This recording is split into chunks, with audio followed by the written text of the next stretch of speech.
Civil services तैयारी करने वाले छात्रों के विशेष अपील पर हमारी संस्था आईएएस नेक्स्ट ने एक ऐतिहासिक निर्णय सीरीज प्रारंभ किया है, जहां पर हम समझने का प्रयास ये करेंगे कि संविधान और सरकार के मध्य कब कब गतिरोध हुआ, और जब ये गतिरोध हुआ तो उस गतिरोध का निस्तारण कैसे किया गया। तो इसी के तहत जो आज हम पहला वाद आपके समक्ष लेकर के आए हैं वो है चंपकम दोरायराजनवाद। अगर हम बात करें चंपकम दोरायराजनवाद की, तो इसकी जो पृष्ठभूमि है वो भी इतिहास से ही जुड़ी हुई है।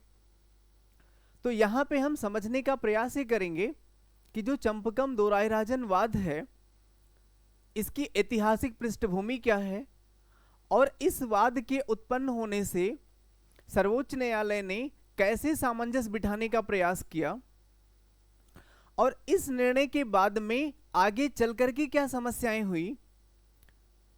तो इसी निर्णय के बाद में संविधान में पहला संविधान संशोधन किया गया था, और जब संविधान संशोधन किया गया तो उस संविधान संशोधन को भी चैलेंज किया गया, और 1951 से लेकर के 1973 तक किसी न किसी रूप में गतिरोध बना ही रहा। चाहे हम सरकार और संविधान का यहाँ पर गतिरोध कह लें या सरकार या सर्वोच्च न्यायालय का गतिरोध करें, ये बराबर बनता रहा। जैसा आपसे मैं बताऊं कि 15 अगस्त 1947 भारत का हर बच्चा अवगत है कि इस दिन भारत को आजादी मिली। 26 नवंबर 1949 को हमारा संविधान बनकर तैयार हुआ और इसके कुछ भाग को लागू किया गया। पूर्णतः संविधान हमारा लागू हुआ और वो 26 जनवरी 1950 को। 15 अगस्त 1947 को देश में आजादी तो आई थी, लेकिन इसके पहले भी एक घटना हुई थी जिसे हम आपको बताते हैं।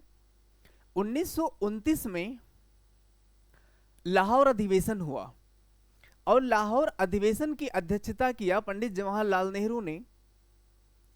और इस समय अभी 1928 में नेहरू रिपोर्ट प्रस्तुत हुई थी, और नेहरू रिपोर्ट में मोतीलाल नेहरू ने जो मांग किया था वो डोमिनियन स्टेटस की मांग की थी। लेकिन एक साल के भीतर जैसे देखा गया कि वहां पे लाहौर अधिवेशन होता है, वहां डोमिनियन स्टेटस की मांग को खारिज करके पूर्ण स्वराज की मांग की गई कि अब हम पूर्ण स्वाधीनता से नीचे समझौता नहीं करेंगे, और यहां पे राजनीतिक स्वतंत्रता की घोषणा कर दी गई।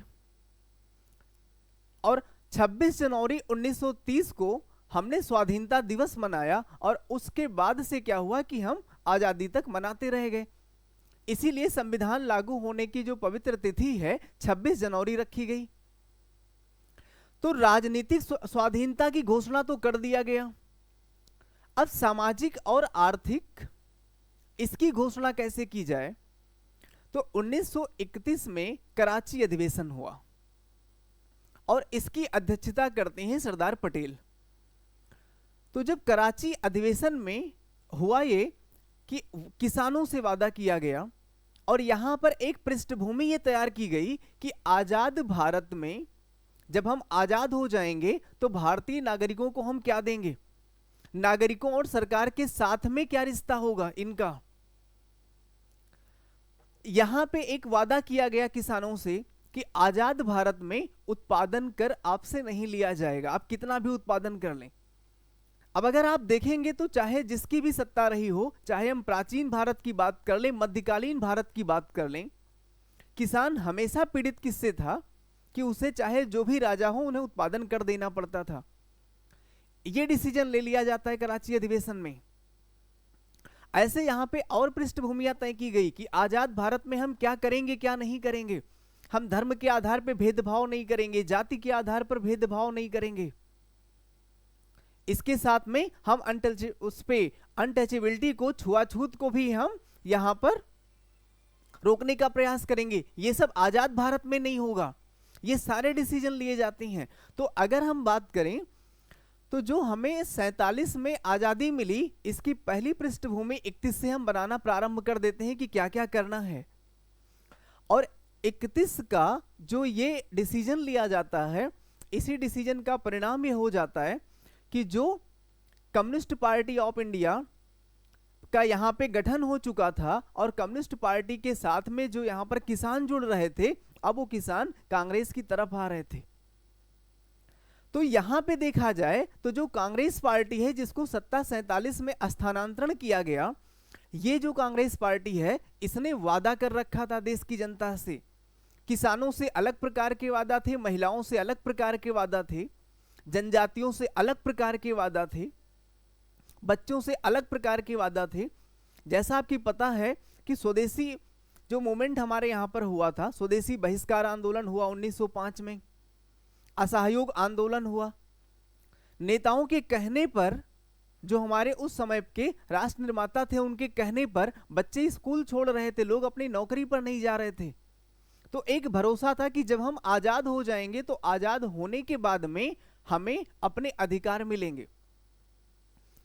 हुआ यही भारत में कि 26 जनवरी 1950 को जब हमारा संविधान बनके तैयार हुआ, तो संविधान बनकर तैयार होने के बाद में नेहरू जी ने अपनी सरकार से, जो केंद्र के मंत्री हैं, अभी 26 जनवरी 1950 को जब हमारा संविधान लागू हुआ है, तो लागू होने के बाद देश में चुनी हुई सरकार नहीं है, अंतरिम सरकार है। संविधान सभा के जो सदस्य हैं उन्हीं को कन्वर्ट कर दिया गया है और यही स्थितियां राज्य की हैं। चुनाव जाकर के संपन्न हो पाएंगे 1951 और 52 में जाकर के नई सरकार का गठन हो पाएगा।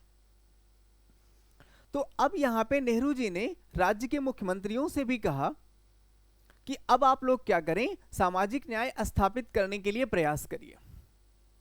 और जब सामाजिक न्याय स्थापित करने के लिए कहा गया कि आप प्रयास करें, कि आप शिक्षा के क्षेत्र में काम करें, किसानों को लेकर के काम करें, महिलाओं को लेकर के, आदिवासियों को लेकर के, नागरिकता को निवासियों को लेकर के, रोजगार देने को लेकर के, ऐसे मुद्दों पर काम करना था। इसी बीच में हुआ ये कि जो मद्रास की उस समय की सरकार है, 1927 का जो कम्युनल अवार्ड है उसको उसने क्या किया, लागू कर दिया। और जैसे लागू किया तो यहां पे धर्म के आधार पे, जाति के आधार पर ऐसा आरक्षण दिया गया शिक्षण संस्थानों में। और इसी निर्णय के अगेंस्ट में जाकर के चंपकम दोराई राजन जो महिला थी, उन्होंने मद्रास हाई कोर्ट में मद्रास सरकार के निर्णय को चैलेंज कर दिया और जहां से ये विवाद उभर के आया। अभी तो हम आपको सामान्यतः एक इसकी पृष्ठभूमि बता दिए कि मामला था क्या। अब हम इसे अभी समझने का प्रयास करेंगे कि इन सब का, जो हमने कम्युनल अवार्ड की बात की यहाँ पर, कि जो गवर्नमेंट का ऑर्डर है यहाँ पर, वो जो ऑर्डर यहाँ पर आया था गवर्नमेंट ऑर्डर, वो गवर्नमेंट ऑर्डर था क्या, उसकी पृष्ठभूमि कैसे बनी, ये सारी बातें अब हम लोग यहाँ से स्टार्ट करते हैं। तो जैसे हम बात करें 1913 में क्या हुआ मद्रास में, मुस्लिम लीग और साउथ इंडिया लीग ने क्या किया, सरकारी नौकरियों में एक विशेष जाति के जो वर्चस्व स्थापित को लेकर के, कि जैसे यहां पर क्या है कि ब्राह्मण का वर्चस्व है, सवर्ण वर्चस्व है, इसके विरोध में उन्होंने एक विशेष जाति के वर्चस्व को लेकर के मद्रास प्रेसिडेंसी के जो गवर्नर हुआ करते थे उनको एक ज्ञापन सौंपा था, याचिका दी थी कि आप क्या करें, हम लोगों के लिए भी नौकरियों में ख्याल रखें। तो ये 1913 की घटना हो चुकी थी और ये मद्रास में।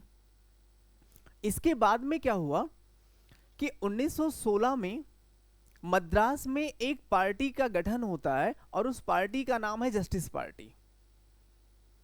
जस्टिस पार्टी जो इसका गठन हुआ, ये जो जस्टिस पार्टी है ये ब्राह्मण विरोधी पार्टी थी, अर्थात ब्राह्मण का जो वर्चस्व था उसको प्रहार करना था इसका, कि यहां पर क्या हो, जो पिछड़े जाति के लोग हैं इन सबको भी क्या हो कि नौकरियों में जगह मिल पाए। तो इसने सबसे पहले आंदोलन प्रारंभ किया यहां पर, ब्राह्मण विरोधी आंदोलन, और 1916 आते आते इन्होंने पार्टी का गठन कर लिया। अब थोड़ा सा ये आप समझने के लिए कि गवर्नमेंट ऑर्डर क्या था मध्य प्रदेश सरकार का, वहां मद्रास सरकार का, आपको सबसे पहले समझना ये होगा कि जस्टिस पार्टी का जो गठन हुआ और इसका उद्देश्य क्या है, इसके कुछ नेताओं के बारे में भी आपको समझना होगा, तभी आगे आप चल करके समझ पाएंगे ये पूरा मामला।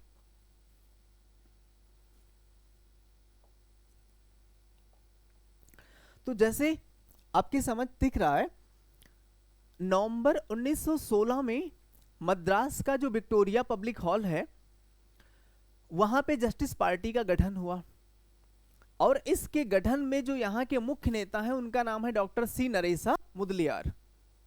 इनके सहायक नेता जो हुआ करते थे टी.एम. नायर और पी थेगरथा चेट्टी, ऐसे कुछ सहायक नेता थे जो यहाँ पर अपनी भूमिका अदा की इस पार्टी के गठन करवाने में।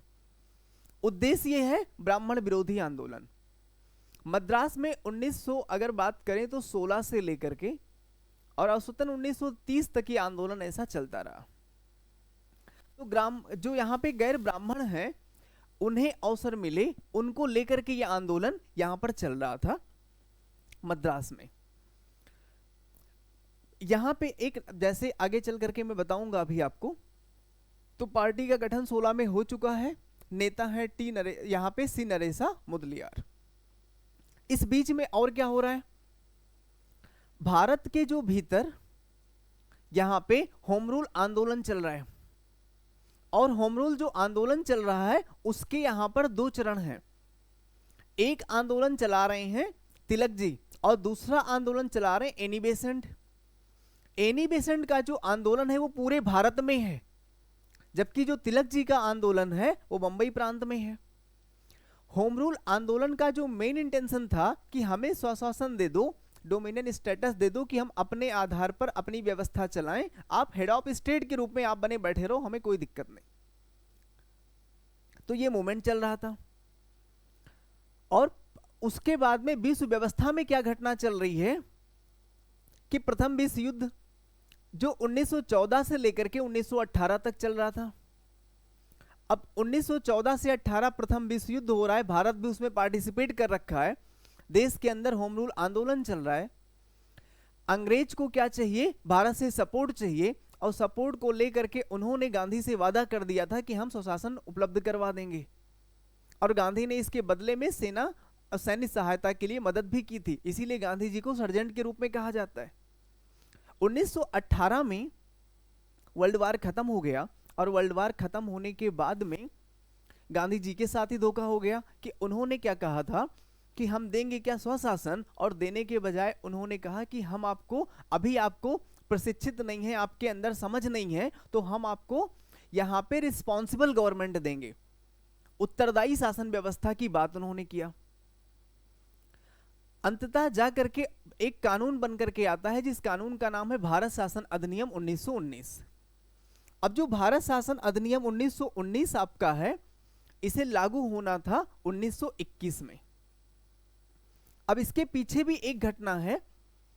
1918 में जब फर्स्ट वर्ल्ड वार हमारा खत्म हुआ, तो फर्स्ट वर्ल्ड वार को रोकने के लिए, फर्स्ट वर्ल्ड वार में भारत में क्रांतिकारी गतिविधियां ना हो, इसे रोकने के लिए ब्रिटिशर्स ने एक कानून बनाया था जिसका नाम था डिफेंस ऑफ इंडिया एक्ट 1915। उस कानून के माध्यम से क्या था कि यहां पर जो स्वतंत्रता आंदोलन की घटनाएं थी उनको रोकना था कि आंदोलन ना हो पाए, और अगर आंदोलन होगा तो क्रांतिकारियों को उठा के जेल में डाल दिया जाएगा। इसी कानून को खत्म करने को लेकर के गांधी ने भी क्या किया था, ज्ञापन दिया था, और उन्होंने कहा कि कानून ऐसे नहीं खत्म होते। इसी को लेकर के कमेटी बनाई गई जिसका नाम था सिडनी रॉलेट, जो जज हुआ करते थे, इनकी अध्यक्षता में कमेटी बनाई गई, और इन्होंने रिकमेंड किया कि ऐसे कानून खत्म करने की आवश्यकता नहीं है, और इसी को बदल दिया गया रॉलेट एक्ट के रूप में, जो अराजक क्रांतिकारी अधिनियम के रूप में आया। और इसी के विरुद्ध में भारत में क्या हुआ कि आंदोलन हुआ था, और जलियांवाला बाग हत्याकांड जैसी घटना हुई, और इसी घटना के बाद में फिर असहयोग आंदोलन आगे चल करके आता है। हम थोड़ा संक्षेप में इस पर बात कर रहे हैं। तो इस बीच में 1920 में 1 अगस्त 1920 को भारत में असहयोग आंदोलन प्रारंभ हो चुका था, और असहयोग आंदोलन जो चला आपका 1 अगस्त 1920 से लेकर के, और ये चलता है आपका 4 फरवरी 1922 तक। चौरी चौरा कांड होने के बाद से गांधी जी ने क्या किया कि 12 फरवरी को असहयोग आंदोलन वापस ले लिया। तो इतनी बात आप समझ रहे हैं कि अभी कांग्रेस कहां पे उलझी हुई है, असहयोग आंदोलन में उलझी हुई है। और असहयोग आंदोलन जो अपने आप में जो फैला हुआ है वो खास करके उत्तर भारत में ज्यादा प्रभाव उसका है। अब हुआ क्या यहाँ पे कि जो भारत शासन अधिनियम 1919 आया, उसके तहत रिस्पॉन्सिबल गवर्नमेंट देने की बात की गई थी कि प्रांतों में दोहरी सरकार होगी और केंद्र में सरकार होगी, लेकिन प्रांतों में द्वैध शासन की व्यवस्था थी, केंद्र में द्वैध शासन की व्यवस्था नहीं थी। और इसी कानून के तहत पहली बार भारत में प्रत्यक्ष चुनाव कराए जाने थे। कानून जब 1921 से लागू होना था तो चुनाव भी 1921 में ही होना था, 20 में होता, 21 में सरकारें बनती। विधानसभा का कार्यकाल जो हुआ करता था वो 3 साल का हुआ करता था। इस कानून के तहत यही वो कानून है कि जहां पे महिलाओं को भी विधानसभा में प्रांतीय और केंद्र में आरक्षण देने की बात की गई। तो अब क्या हुआ कि 21 में लागू होना था और मद्रास में क्या इस कानून के तहत पहली बार चुनाव हुआ और मद्रास में 1920 में चुनाव हुआ और 1921 में सरकार बनती है। अब ये समझना, स्वराज पार्टी जो है आपकी वो जाकर के 1923 में पार्टी का गठन होगा, 1 जनवरी 1923, और उस समय वो चुनाव लड़ेगी, वो विधानसभा के दूसरे कार्यकाल के लिए जाती है। ये जैसे लागू हुआ मद्रास में 1921 में ही सरकार बन जाएगी। तो पहली सरकार जो 1919 के कानून के तहत किसी प्रांत में बनती है वो मद्रास की सरकार है। अब मद्रास की सरकार बनेगी, 20 में चुनाव होगा, 21 में सरकार का गठन होगा और इस समय ए सुब्बा रामालू रेड्डियार ये मद्रास के मुख्यमंत्री बनेंगे। हुआ ये मद्रास के पहले चीफ मिनिस्टर भी हैं और इनका हेल्थ ठीक ना होने के कारण से इन्होंने इस्तीफा दे दिया। और जब ये इस्तीफा दे देते हैं तो इनके जगह पर मुख्यमंत्री बने जिनका नाम था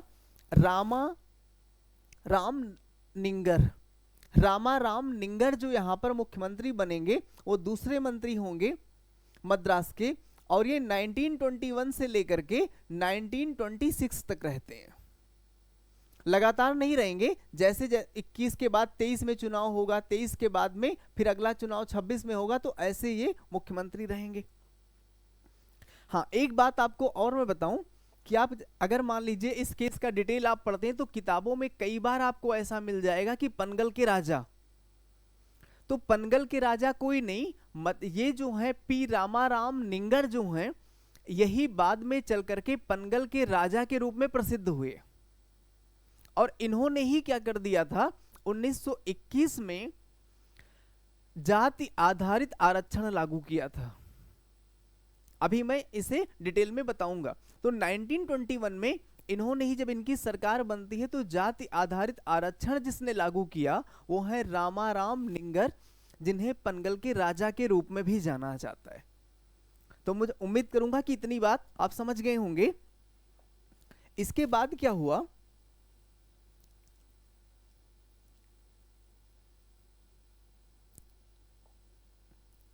उन्नीस सौ 1921 में ये सीएम बने। उसके बाद रामाराम निंगर हैं, इनके जो सरकार के सदस्य हुआ करते थे जिनका नाम था सीआर रेड्डी। तो सीआर रेड्डी ने क्या किया, इस्तीफा दे दिया पार्टी से। और जब इस्तीफा दे दिया, इसी बीच में जब यहाँ पे असहयोग आंदोलन समाप्त होता है, तो असहयोग आंदोलन समाप्त होने के दौरान 1 जनवरी 1923 को ऑफिशियल स्वराज पार्टी का गठन हो चुका होता है। सीआर दास अध्यक्ष है, मोतीलाल नेहरू इसके सचिव के रूप में है, महासचिव के रूप में। तो सीआर रेड्डी ने क्या किया, स्वराजियों के साथ मिलकर के संगठन बना लिया। तो पहली बार 1923 में जस्टिस पार्टी का विखंडन हो गया और इसी समय अविश्वास प्रस्ताव आया। और अविश्वास प्रस्ताव जो आता है वो 27 नवंबर 1923 को आएगा, लेकिन देखा यह गया कि अविश्वास प्रस्ताव में 65 वोट प्राप्त हो जाता है यहां पर रामाराम निंगर को, और ये जीत जाते हैं। जब ये जीत जाते हैं तो सरकार इनकी बनी रहती है और नवंबर 1926 तक इनकी सरकार बनी रहेगी। 26 में चुनाव हुआ मद्रास में, और उस समय क्या हुआ कि चुनाव में किसी भी दल को मेजॉरिटी, यहां पर सत्ता नहीं मिल पाई, अर्थात मेजॉरिटी ही नहीं थी तो सत्ता कैसे मिल पाती। तो जब सत्ता नहीं मिल पाती यहां पर, अब क्या होगा इस दौरान कि जस्टिस पार्टी को भी चुनाव में मेजॉरिटी नहीं आई। तो अब ये देखा गया कि 1926 में सभी दलों ने मिल करके एक स्वतंत्र सरकार का गठन किया, और स्वतंत्र सरकार में एक जो मंत्री बने, मुख्यमंत्री जो बनते हैं, उनका नाम था पी सुब्बारायन। तो पी सुब्बारायन 1926 में यहां पर मद्रास के मुख्यमंत्री बनेंगे। अब इनके समय के 26 से लेकर के 29 तक इनको रहना था। 29 में क्या हुआ कि फिर से चुनाव हुआ, और चुनाव में यहां पर जो सत्ता जो उस पे सरकार का जो गठन हुआ वो 30 में हुआ, और यहां पे जो मुख्यमंत्री बने वो जस्टिस पार्टी के ही बने, जिनका नाम था पी मुन्नुस्वामी। तो अगले चुनाव में जस्टिस पार्टी पूर्ण बहुमत में आ गई और पी मुन्नुस्वामी को मुख्यमंत्री बना दिया। इसके बाद दोबारा क्या हुआ कि इस समय पर जो जमींदार हैं, इन सब ने पार्टी से मुंह मोड़ लिया और पार्टी का बहिष्कार किया, और पार्टी यहां से टूट गई। अब मुन्नुस्वामी को डर ये था कि कहीं ऐसा ना हो जाए कि अविश्वास प्रस्ताव आए और वहां हम इसे पास ना करवा पाए, और अगर अविश्वास प्रस्ताव हमारे खिलाफ में पास हो गया और सरकार गिर जाएगी, तो उन्होंने अविश्वास प्रस्ताव के डर से इस्तीफा दे दिया, और इस्तीफा दे करके जो बोबीबिली के राजा हुआ करते थे वो मुख्यमंत्री बन गए। इसके बाद में क्या हुआ कि कई ऐसे सीएम बनते हैं, वो सब बहुत महत्वपूर्ण नहीं है, उन पर हम चर्चा नहीं करेंगे। अंततः गवर्नमेंट ऑफ इंडिया एक्ट 1935 फिर आता है, और जब 35 आता है तो इसके तहत 1937 में चुनाव होता है, और जब 37 में चुनाव हुआ तो जस्टिस पार्टी हार गई, और यहाँ पे कांग्रेस पार्टी को मद्रास में सफलता मिली, और सी राजगोपालाचारी जो होंगे वो कांग्रेस की तरफ से चीफ मिनिस्टर होंगे। तो देखा ही गया कि 1900 यहाँ पर जो 37 का चुनाव हुआ, इस चुनाव के हारने के बाद में फिर जो जस्टिस पार्टी है ये उभर नहीं पाती। आगे चल करके इसी जस्टिस पार्टी का ईवी रामास्वामी नायकर, जो पेरियार के नाम से प्रसिद्ध होते हैं, इन्होंने 1944 में क्या किया था, जस्टिस पार्टी का नाम बदल करके द्रविड़ कड़गम के नाम से पार्टी का नाम रखा, और 44 से इस पार्टी का नाम बदल गया, और जस्टिस पार्टी का इतिहास अपने आप में यहीं से खत्म होता है। तो 36 तक ये सत्ता में रहते। 36 की बात अगर कर लें तो यहीं पर क्या होगा कि जब कांग्रेस से हारती है तो उसके बाद ये उभर नहीं पाती, फिर नाम ही बदल जाता है। तो इतनी बात अगर आप समझ गए होंगे तो अब हम आपको ले चल रहे हैं यहां पर बताने के लिए। अब जैसे हमने बताया था आपको अभी कि 1921 में चुनाव संपन्न हो गया, और चुनाव संपन्न होने के बाद मद्रास में सरकार बन गई है, और जिन्हें पनगल के राजा के रूप में जाना जाता था, इन्होंने 1921 में पहला अपना गवर्नमेंट ऑर्डर जारी किया, और उस ऑर्डर को जारी करते समय इन्होंने जाति आधारित आरक्षण लागू कर दिया मद्रास में।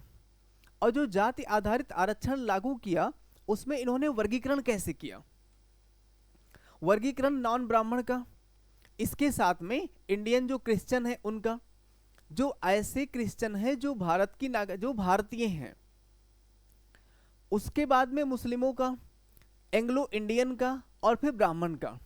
तो इन्होंने टोटल यहां पर 5 कैटेगरी बना दी, और जो ये 5 कैटेगरी बनाई इनको राजस्व बोर्ड ने और सरकार ने दोनों ने इस प्रस्ताव को स्वीकार कर लिया। तो वर्गीकरण इस आधार पे, जाति आधार पे तैयार हो गया।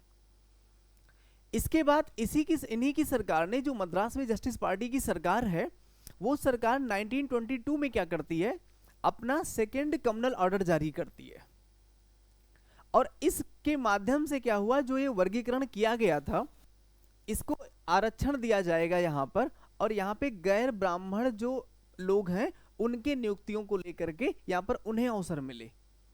तो गैर ब्राह्मण की नियुक्तियां यहां पर बढ़ती हैं और नियुक्तियां ज्यादा होती हैं, उनको अवसर मिलते हैं।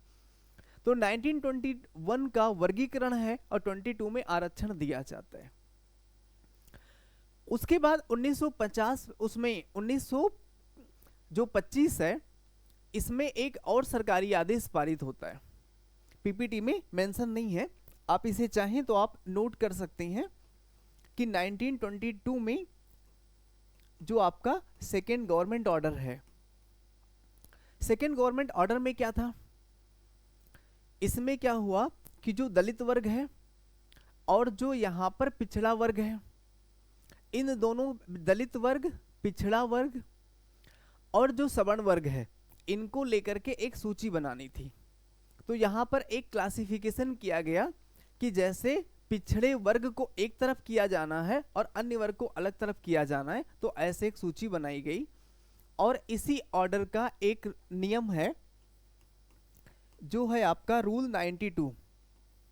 रूल 92 में कहा गया कि जो भी को यहाँ पर ऐसे जो पिछड़े हैं, अर्थात जो दलित वर्ग जिनको कहा जाता है, इन सबको हम क्या करेंगे, फीस में इन्हें हम छूट प्रदान करेंगे कि अगर सामान्य जन की जो फीस 100 रुपये है तो इनकी फीस 50 होगी, अर्थात आधी फीस का छूट प्राप्त करने का यहाँ डिसीजन लिया गया, जो यहाँ पर 1925 का जो ऑर्डर है। तो ये एक सरकारी आदेश के रूप में है। इसके बाद अगर हम बात करते हैं तो 1927 में क्या हुआ था। हाँ, ये ध्यान रखना कि 1921 का जो पहला गवर्नमेंट ऑर्डर है, 1922 का सेकेंड गवर्नमेंट ऑर्डर है और 1925 का जो ऑर्डर है वो ऑर्डर इसमें सेकेंड ऑर्डर के तहत एक संशोधन के रूप में है। तो इसीलिए मैंने यहाँ पर सेकेंड गवर्नमेंट ऑर्डर के तहत ही इसे बताया है आपको कि यहाँ पर जो 25 में किया गया है वो 25 में एक यहाँ पर फीस में छूट प्राप्त की गई है, प्रदान कर दी गई है इन लोगों को। अब हम बात करते हैं थर्ड गवर्नमेंट ऑर्डर 1927 के बारे में। तो जो थर्ड गवर्नमेंट ऑर्डर है, यही मेन कारण है, यही जो है जो चंपकम दोराईराजन वाद की पृष्ठभूमि बनता है। इसे हम डिटेल में समझने का प्रयास करेंगे। ध्यान से समझना आप लोग, 1927 में जो मद्रास की स्थितियां हैं वो कैसी हैं। तो मद्रास में उस समय पे 4 कॉलेज हैं मेडिकल के और 4 कॉलेज हैं इंजीनियरिंग के। मेडिकल कॉलेज में जो सीट है उस समय 330 सीटें हैं। मेडिकल कॉलेज में सीटों की संख्या 330 है। और अगर जो इंजीनियरिंग कॉलेज है उनमें जो सीटों की संख्या है वो 395 सीट है। तो यहाँ पे ये सीट है आपकी 395। अब ये हुआ क्या, ये ध्यान से समझना। मेडिकल कॉलेज में जो 330 सीटें हैं इनका वर्गीकरण कैसे किया जाता है। अब यहां पर ध्यान दें कि 1927 में मद्रास में सरकार किसकी है, और ये तीसरा सांप्रदायिक सरकारी आदेश था, थर्ड कम्युनल गवर्नमेंट ऑर्डर 1927 के ऑर्डर को माना जाता है और यही है। तो यहां पर 1927 की अगर हम बात करेंगे तो 27 में जैसे मैंने आपको बताया कि यहां पे सरकार में जो बैठे हैं उनका नाम था पी सुब्बा रायन। और जो पी सुब्बा रायन है ये सारे दलों के मिली जुली यहाँ पर सरकार है, ना जस्टिस पार्टी की सरकार है ना किसी एक, तो इसमें सारे के मिल करके एक सरकार है जो अपने आप में राष्ट्रीय सरकार के रूप में है। तो अब जब इनके समय में यहाँ पर देखा यह जाता है कि ये ऑर्डर आया, इस ऑर्डर में क्लासिफिकेशन कैसे किया गया। 17 सीटें जो रख दी गई वो आउटसाइडर के लिए रख दी गई, जो बाहरी लोग आएंगे उनके लिए रिजर्व है।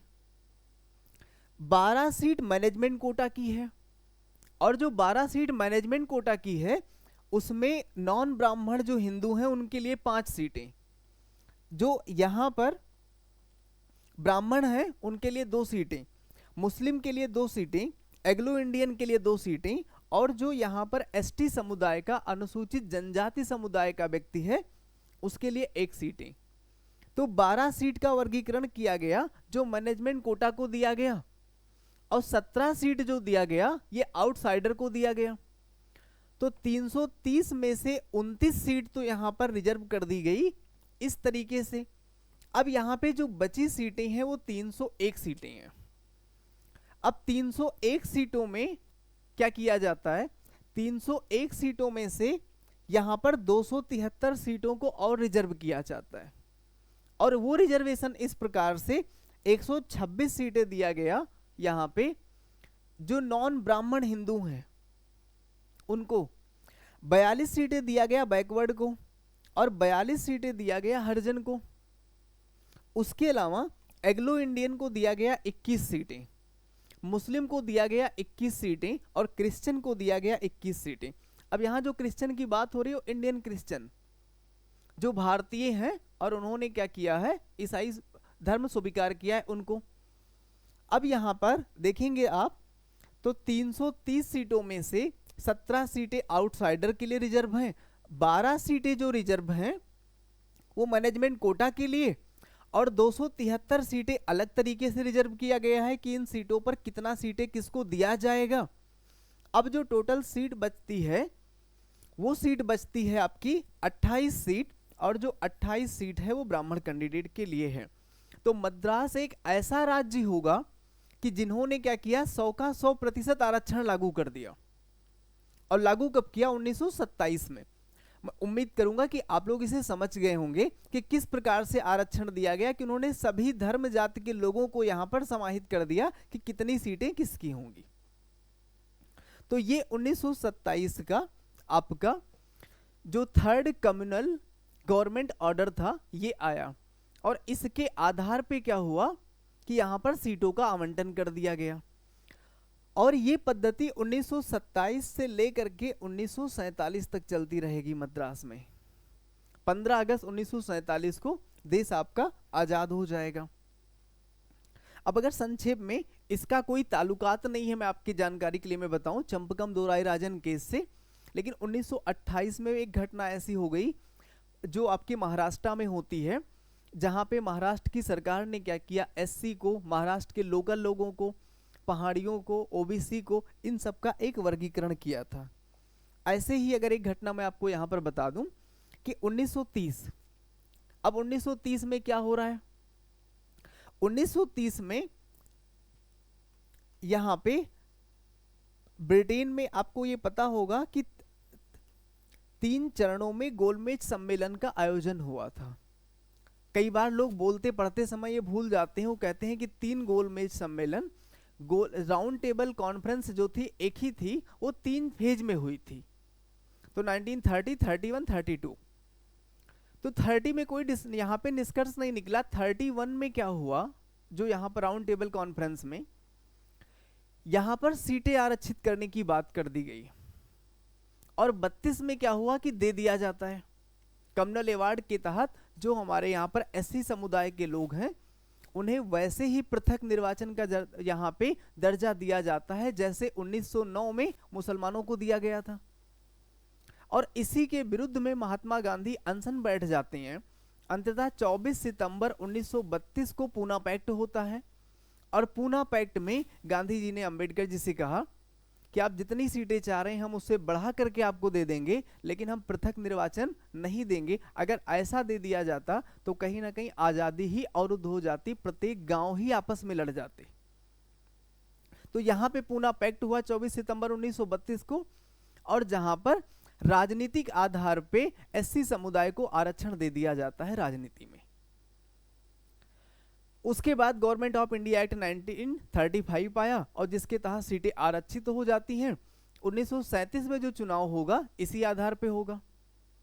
1943 में क्या हुआ, 1943 में अंबेडकर जी ने मांग किया वायसराय से कि जो सरकारी कोटा है उसमें 8.33% उन्हें जो पिछड़े समुदाय के लोग हैं उनके लिए आरक्षित किया जाए। तो यहाँ पे 1943 में इन्होंने मांग किया था। 1944 में एससी के लिए शिक्षा संस्थानों में यहाँ पे छात्रवृत्ति की व्यवस्था की जाती है। उसके बाद क्या हुआ कि 1946 में केंद्रीय स्तर पर 8.33 से उसमें 12.33 आरक्षण, इतना परसेंटेज बढ़ाने की बात की गई और दिया गया। 1946 से लेकर के 48 तक इस 12.33 को बढ़ा करके 16.66 केंद्रीय स्तर पे आरक्षण कर दिया गया था। ये सारे विषय आरक्षण के हैं, ये उस क्लास में डिस्कस किया जाएगा। मैं यहाँ पर थोड़ा सा पासेस रेफरेंस के रूप में आपको बता रहा हूँ। तो ये हुआ।